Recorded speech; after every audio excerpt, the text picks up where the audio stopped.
আগুনের সাথে সবাইকে স্বাগত জানিয়ে আজকের রেসিপি আপনাদের কাছে শেয়ার করছি চারা কাতলা মাছের দই কাতলা রেসিপি। তো রেসিপিটি কেমন হয়েছে দেখে অবশ্যই জানাবেন। একদম সিম্পলভাবে দেখিয়ে দিয়েছি, তাহলে চলুন দেখে নেওয়া যাক রেসিপিটি। এখানে কাতলা মাছ আছে, ছোট কাতলা মাছ 3 পিস, 2 টুকরো করে 6 পিস, আর একটা চারা পোনা আছে। লম্বা লম্বা করে আলু কেটে ধুয়ে নিয়েছি, আদা রসুন পেঁয়াজ কাঁচা লঙ্কা টমেটো পেস্ট, তেজপাতা লবঙ্গ দারচিনি এলাচ, আর এখানে আছে টক দই। নিশ্চয়ই উপকরণগুলো দেখে বুঝতে পারছেন রেসিপিটা কি হতে চলেছে। তো ছোট কাতলা মাছের দই কাতলা করে আপনাদের কাছে শেয়ার করব। তো আপনারা সাথে থাকুন আর দেখতে থাকুন, স্টেপ বাই স্টেপ আমি সহজ পদ্ধতিতে দেখিয়ে দিচ্ছি। তাহলে চলুন দেখে নেওয়া যাক মূল রেসিপিটি। তো রেসিপিটা বানানোর জন্য এখানে আমি পরিমাণ মতো সর্ষের তেল দিয়ে দিলাম। ওই মনে করুন 4 টেবিল স্পুন সর্ষের তেলটা হয়ে যাবে। প্রথমে আমি নুন হলুদ মেখে আলুগুলো একটু ভেজে নেব।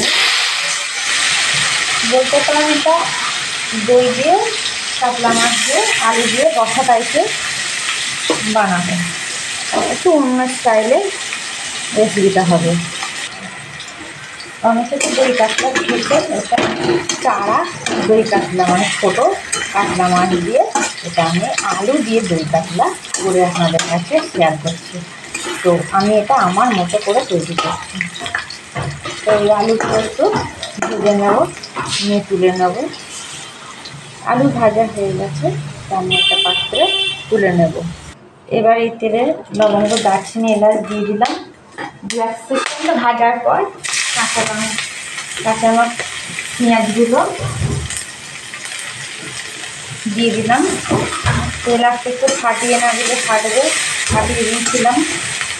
তো এগুলো একটু ব্রাউন কালার ভাজা হলে আদা রসুনের যে পেস্টটা বানিয়ে রেখেছি এটা এখানে দিয়ে দেব। আদা রসুনের পেস্টটা এখানে আমি দিয়ে দিলাম।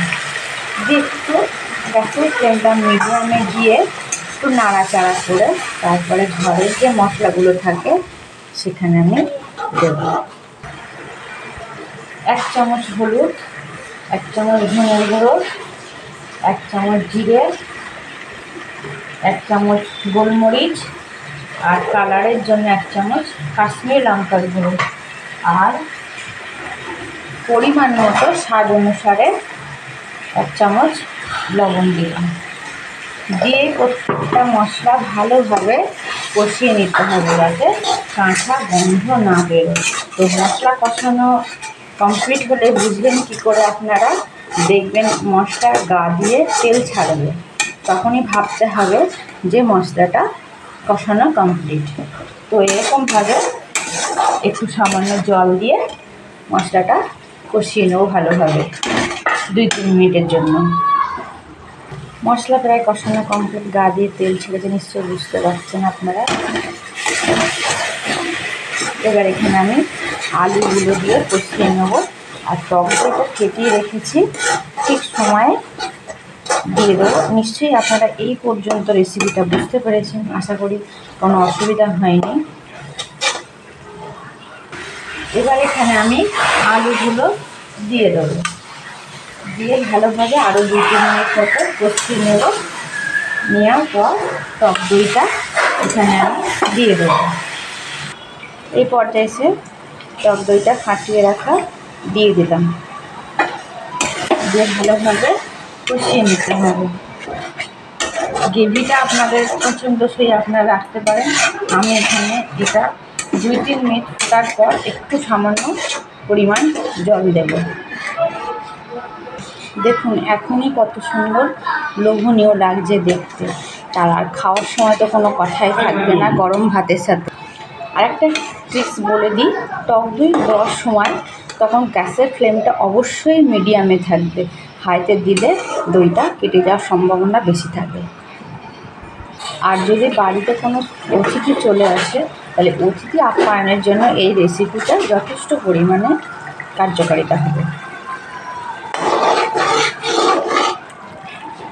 আলুগুলো গলে গেছে, আমি এখানে একটু অল্প পরিমাণ জল দিয়ে দেবো।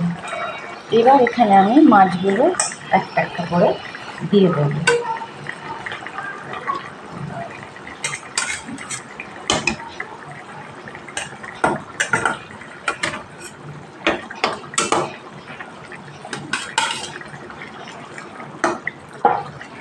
রেসিপিটা কেমন লাগলো অবশ্যই কমেন্ট সেকশানে জানাবেন। ভিডিওটি ভালো লেগে থাকলে অবশ্যই লাইক, কমেন্ট অ্যান্ড শেয়ার করতে ভুলবেন না। সাবস্ক্রাইব করার অনুরোধ রইল।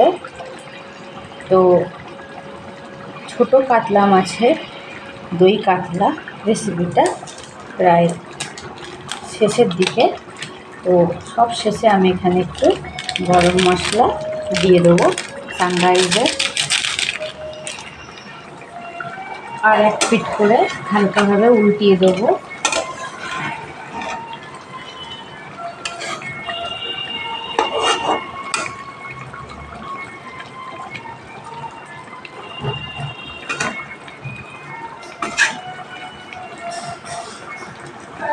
দই চারা কাতলার রেসিপিটা অলমোস্ট ডান।